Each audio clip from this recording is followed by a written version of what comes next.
Hey, all you cool cats and kittens. It's Carol Baskin from Big Cat Rescue. I just got back last night from Oklahoma City. I went to the resentencing of Joe Schreibvogel Maldonado Passage, and I was relieved that the judge only took 1 year off of his sentence. He had been sentenced to 22 years in prison, and the judge reduced it to 21 years based on the appellate court judges. So I felt like that was fair enough, and I think that this post by PETA and Brittany Pete probably say it better than I can. So I was going to just read to you Brittany Pete's reaction to the news. Oklahoma City. Earlier today, a federal judge in Oklahoma City sentenced Joseph Maldonado Passage, aka Joe Exotic, formerly the operator of the notorious Greater Wynnewood Exotic Animal Park and the primary supplier of big cat cubs for the cub petting industry, to 21 years in prison, just 1 year less than his original 22-year sentence. Maldonado Passage was convicted on 2 counts of murder for hire and 17 counts of wildlife-related federal crimes, including for shooting 5 tigers in the head, in violation of the Endangered Species Act, and for trafficking in endangered animals.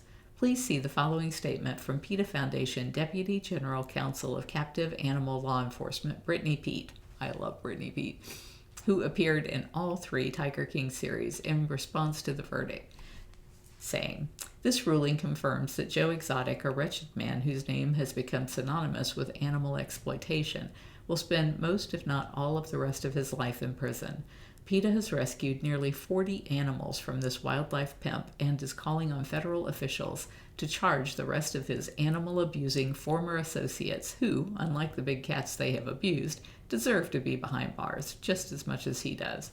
Since Maldonado Passage's conviction, PETA has secured a court victory against the former associate, Tim Stark, and his Indiana Roadside Zoo, Wildlife in Need, declaring that prematurely separating lion-tiger and lion-tiger hybrid cubs from their mothers, declawing them, and using them in cub petting encounters violates the Endangered Species Act.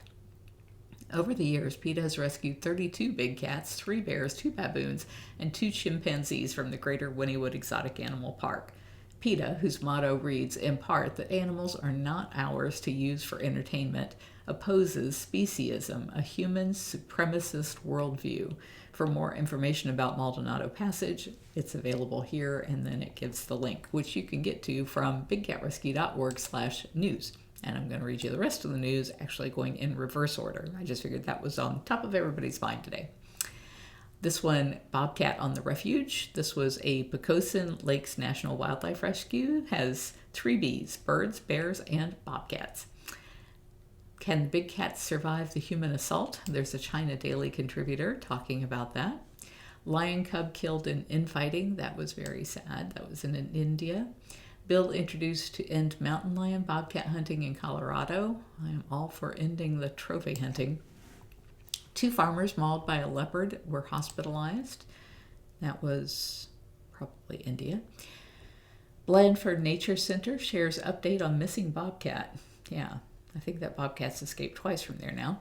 Definition of hybrid needed in the Wildlife Protection Act. The truth about Joe Exotic's tiger selfies in Tiger King. So this was amazing. There were 2 articles that Netflix just put out. The first one, this one, The Truth About Joe Exotic's Tiger Selfies in Tiger King, they talk about how horrible it is to do cub petting. And I don't know if the other one is on here too, but then a couple days later, they did one saying, we need to pass the Big Cat Public Safety Act, called it out by name, even got it right. I am so over the moon happy that Netflix is using their fan base to be able to get the message out there. I think the cats really lost out in Tiger King, and I really appreciate that they are trying to make amends for that. Even though I doubt that there's going to be 64 million people reading the blog like there were people watching the show, it's a really good start in the right direction. Mountain lion snatches a pet dog out for a walk in Arizona, and the people kept yelling at their dog to fight, and he managed to get away and come home, so that was pretty cool. During winter, the potential for increased mountain lion activity exists.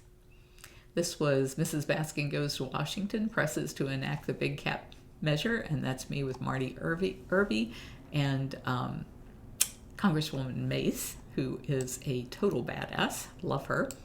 Critics slam China's new tiger hotel, where guests can see a tiger from their rooms. I mean, for crying out loud. Don't do that. Don't book stupid things like that. There's no good way to make that happen without abusing the animals. Wild bobcat makes insanely long jump over water, and it looks effortless. I've seen this video clip. It's worth coming to this page, bigcatrescue.org/news for, just to see that video clip. And you can click on any of the images in here and it'll take you to the full story.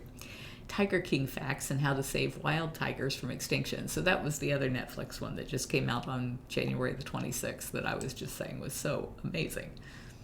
NSPCA to make first court appearance for lion cubs Carlos and Ivana, who were rescued in 2019.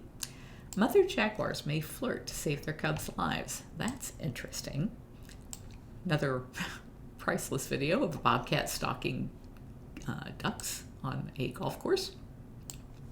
I love the way this one was phrased. Bobcat seen in Columbia County. Dazzle viewers. Yeah, because they're amazing. Samara Private Game Reserve, how one family's rewilding project returned big cats to the Great Karoo. So it's not like they took captive animals and turned them loose. What they did was they protected the nature there, and nature came back. Big Cat Week, get the full schedule, including Betty White Goes Wild. Joe Exotic resentenced, Carole Baskin calls judge's decision fair. Tiger King Joe Exotic has sentence reduced by 1 year to 21 years in murder for hire plot.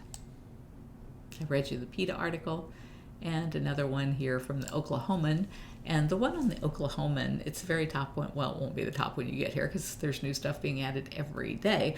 But the one called Joe Exotic resentenced, Carole Baskin calls judge's decision fair from the Oklahoman. If you click on that one, then they actually included my entire victim statement. Howie helped me write that up, and you know Howie, he's such a good writer. And so we did a 5-page victim statement with all of the abusive, vile, threatening things that Joe has posted online in the past 2 years. And then Joe threw his fan base under the bus at the hearing, saying, I don't have access to the internet. I just don't know who could be bullying Carole Baskin. And even his attorney seemed to try and distance himself from it. And so the government pointed out that his attorney retweets him all the time. So who does he think he's retweeting? Oh my gosh, that was just so bizarre. And I sat there watching his fan base sitting there thinking, you know, here these people are posting on his behalf all the time. And I would imagine doing it with his direction because they're just, you know, such avid free Joe Exotic fans. And yet he's essentially saying these people don't exist. They're doing that on their own. That's them being bad, not me. And yet they were still supporting him after the hearing. It just blows my mind that they can't see. God, you had to be there. You just had to be there. So anyway, the 5-page victim statement is on the Oklahoman. And then I didn't want to tie up time in court, so I just reduced it to a 1-page. And, well, Howie helped me reduce it to a 1-page that I actually read during the court hearing that just got to the top high-level stuff. So that's the news. And then we have a coordinator report from Lauren from 20 hours ago saying it was another awesome Friday and we had so much help. I was wondering today how on earth people come in when it is so miserable and cold and windy and you got to have your hands in that ice cold water cleaning those water bowls and the feeding trays and everything else, and yet all of these amazing volunteers show up every single day no matter how miserable the weather, hot or cold. But apparently 20 hours ago they had an amazing amount of help according to Lauren. Barbara B. came in early to do AM supplements while Afton did AM meds. Robin, Fred, Tammy, Mel, and Michael fed the little cats. Mark, Ryan, Beth Ann, and Barbara fed the big cats. Robin, Mel, Tammy, Dinasia, and Maya cleaned the little cats. Beth Ann, Fred, Mark, and Barbara cleaned the big cats. During cleaning, Jordan and Catherine did food prep and meat inventory. Nisha, Kat, Ryan, and Misty began working on cleaning up Beecher's enclosure. Beecher's a Savannah cat. Everyone joined in the project group after cleaning to start working on Mrs. Claus' enclosure. We managed to get 2 bubbles raked and grass seeded before lunch. After lunch, the interns and Tammy finished 2 of Mrs. Claus, the Bobcat's, bubbles, and finished the other half of Beecher the Savannah cat's enclosure. Everyone had some much-deserved cat time. Fred did the PM supplements while Jordan did PM meds. The interns finished up with chores. Thank you so much for everyone's help today. We got so much done and couldn't have done it without you.